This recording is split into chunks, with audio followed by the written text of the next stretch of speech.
Hallelujah, Lord. We glorify your name, God.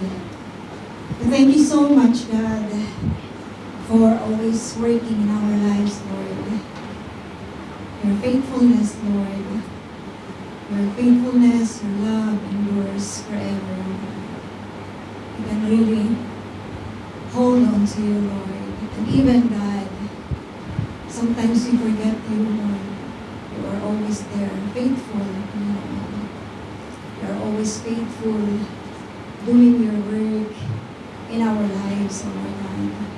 Sustaining us, Panginoon, in every strength, O Lord God. Sustaining us with strength in every circumstances, O Lord God. So sustaining us with wisdom, O God. We thank you so much, Lord. I thank you so much for always working in our lives, Lord God.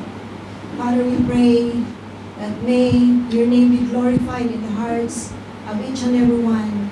May your purpose, O God, be done in each and everyone's life, Lord God, tonight, O God. May you change, Panginoon, those people, Lord God, who doesn't have relationship with you, Lord.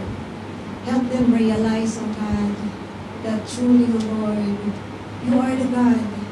You are the God who gave them the life. You are the God who gave us, Panginoon, time, O Lord. And Lord, help us, Lord, na hindi po masayang yung mga panahon, Panginoon. Yung mga panahon namin, nilalagi namin upang mabuhay. Help us to count our days, O Lord God. Help us to continue, Panginoon, to really glorify you, Panginoon. Yung purpose niyo sa mga buhay namin, na kayo, Panginoon, ay mag-glorify. Siya nga po, Panginoon, mangyari sa bawat isang Diyos.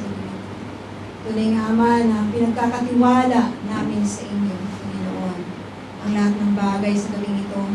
Let your name be glorified.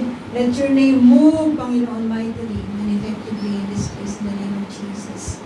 Thank you so much. Thank you so much, Lord. Thank you so much, Lord God. Truly, Lord, we always have a reason to celebrate, Lord God, always. Maraming salamat, Panginoon. And this one, Panginoon, tonight, Lord, truly, kayo po, Panginoon, patuloy na kumikilos sa mga buhay ng bawat isa. We glorify your name, Father God. We magnify you, O God. We worship you, O Lord. In Jesus' name, amen.